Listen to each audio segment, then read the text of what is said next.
नमस्कार। तो अपना पॉलिटिक्स में आज टॉपिक है राष्ट्रीय प्रतीक।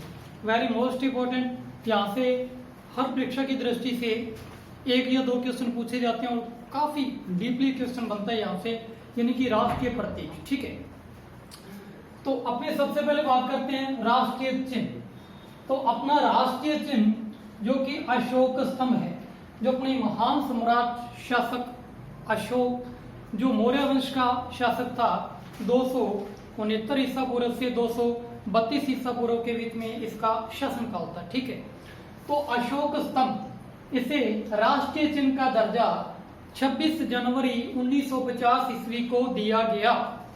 अशोक स्तंभ को राष्ट्रीय चिन्ह का दर्जा 26 जनवरी 1950 ईस्वी को दिया गया। अब इसमें एक घोड़ा, एक सांड, एक हाथी, ठीक है, इन तीन पशुओं का अंकन मिलता है।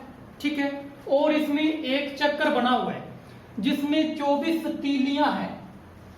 कितनी तीलियां? 24 तीलियां। अशोक चक्र में 24 तीलियों का यानी कि वर्णन है, यह भी ध्यान में रखना है।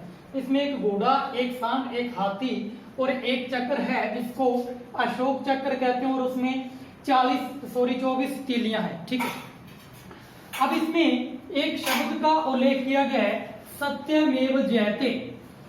सत्यमेव जयते जो मुंडको उपनिषद से लिया गया और देवनागरी लिपि में है। कौन सी लिपि में है? देवनागरी लिपि में उल्लेखित है। अगर क्वेश्चन आ जाए कि ये अशोक स्तंभ कौन से संग्रहालय में स्थित है, तो सारनाथ संग्रहालय में स्थित है उत्तर प्रदेश में। कहां पे? उत्तर प्रदेश में सारनाथ संग्रहालय। ठीक है, वर्तमान में इसका जो भारत सरकार द्वारा जो प्रयोग हो रहा है वो राजकीय मोहर के रूप में इसका प्रयोग किया जा रहा है। अशोक स्तंभ का थोड़ा ध्यान रखना, अशोक स्तंभ का जो प्रयोग है वो राजकीय मोहर के रूप में किया जा रहा है। तो ये अपना राष्ट्रीय चिन्ह अशोक स्तंभ था। अब अपनी बात करते हैं राष्ट्रीय गान। ये अपना राष्ट्रीय गान, दूसरा राष्ट्रीय प्रतीक।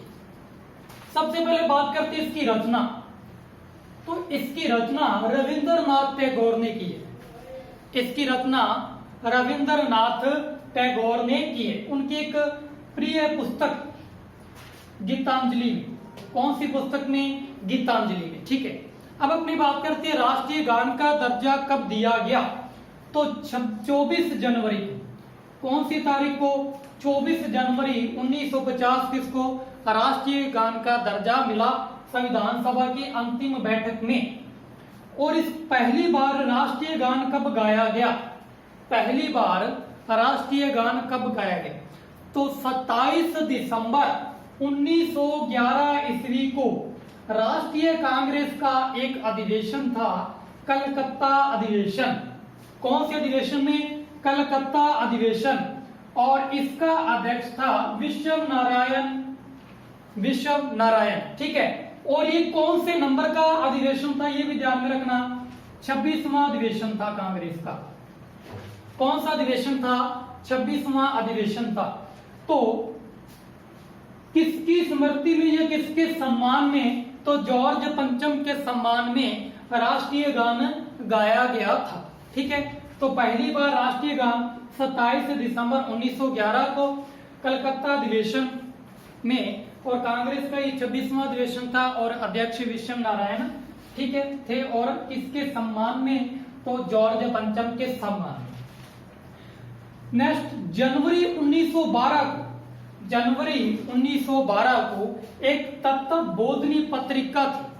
तत्व बोधनी पत्रिका, जिसमें इसका शीर्षक दर्शाया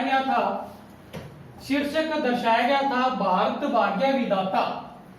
शीर्षक क्या है इसका? भारत भाग्य विधाता। Very most important, simple question पूछा जा सकता है कि राष्ट्रीय गान का शीर्षक क्या है? तो भारत भाग्य विधाता। भारतीय नहीं है, भारत भाग्य विधाता।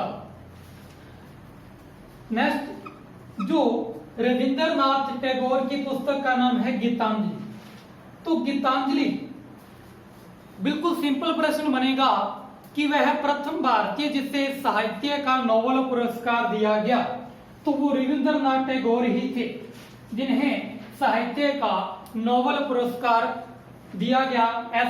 ये पुरस्कार प्राप्त करने वाले पहले भारतीय थे रविंद्रनाथ टैगोर 1913 ईस्वी में। कब दिया गया? 1913 ईस्वी में। अब रविंद्रनाथ टैगोर ने ही इसका अंग्रेजी रूपांतरण किया। कब किए? 1919 ईस्वी में। 1919 ईस्वी में इन्होंने इसका अंग्रेजी रूपांतरण किया है और जो शीर्षक है, जो टाइटल है, the morning song of India, the morning song of India दिया है। अब राष्ट्रीय गान में कुल कितने पद हैं? तो 5 पद हैं। राष्ट्रीय गान में कुल 5 पदों का वर्णन है। और अगर अपने बात करें राज्यों की, तो प्रथम कौन से राज्य की बात हुई है? पंजाब। और अंतिम पूछा जाए तो पश्चिम बंगाल। प्रथम है पंजाब और अंतिम बंगाल का वर्णन है। अब राष्ट्रीय गान गाने में जो अपने को समय लगता है वो 52 सेकंड है सामान्यतः। अगर ये समय शोक समय के रूप में हो तो 20 सेकंड। कितने समय लगता है? 20 सेकंड। अगर अपने बात करें इसकी धुन का आविष्कार किसने किया तो राम सिंह ठाकुर ने किया। इसकी धुन का आविष्कार राम सिंह ठाकुर ने किया। तो अपने दोबारा रिपीट कर लेते हैं। राष्ट्रीय चिन्ह अशोक स्तंभ है जिसको राष्ट्रीय दर्जा 26 जनवरी 1950 ईस्वी को दिया गया था। ठीक है, ये ध्यान में रखना है। इसमें एक घोड़ा, एक सांड और एक हाथी और एक अशोक चक्र का चिन्ह है मिलता है अपने को। और इसमें सत्यमेव जयते शब्द है जो मुंडको उपनिषद से लिया गया देवनागरी लिपि में है, देवनागरी लिपि में। और ये सारनाथ संग्रहालय में स्थित है और इसका प्रयोग राजकीय मोहर के रूप में हो रहा है। अब अपनी बात करते हैं राष्ट्रीय गान। राष्ट्रीय गान की रचना रविंद्रनाथ टैगोर ने की है। ठीक है, और इनकी प्रसिद्ध पुस्तक जो गीतांजलि, इसमें इसका वर्णन है। और इसको राष्ट्रीय गान का दर्जा 24 जनवरी 1950 को दिया गया है। और पहली बार ये 27 दिसंबर 1911 को कलकत्ता अधिवेशन में इसके अध्यक्ष थे विश्व नारायण और जॉर्ज पंचम के सम्मान में गाया गया था। और ये कांग्रेस का 26वां अधिवेशन था। जनवरी 1912 में एक पत्रिका है तत्वबोधिनी, इसमें इसका शीर्षक दर्शाया गया भारत भाग्य विधाता। और गीतांजलि और रविंद्रनाथ टैगोर की बात करें तो इनको टैगोर जी को जो साहित्य का नोबेल पुरस्कार 1913 ईस्वी में दिया गया। और ये पुरस्कार पाने वाले पहले भारतीय थे। और अंग्रेजी रूपांतरण इन्होंने 1919 ईस्वी में किया और टाइटल दिया the morning song of India. और इसमें 5 पदों का वर्णन है। प्रथम राज्य पंजाब और अंतिम पश्चिम बंगाल का। और 52 सेकंड इसमें समय लगता है और 20 सेकंड इसको शोक समय। और इस धुन का आविष्कार राम सिंह ठाकुर ने किया। ठीक है, तो ये वेरी मोस्ट इंपोर्टेंट है, राष्ट्रीय गान और राष्ट्रीय चिन्ह। ठीक है, तो राष्ट्रीय गान को दर्जा है जो 24 जनवरी को मिला है और राष्ट्रीय चिन्ह को 26 जनवरी को। ये तारीख ध्यान में रखना, तारीख मिक्स नहीं करनी है। धन्यवाद।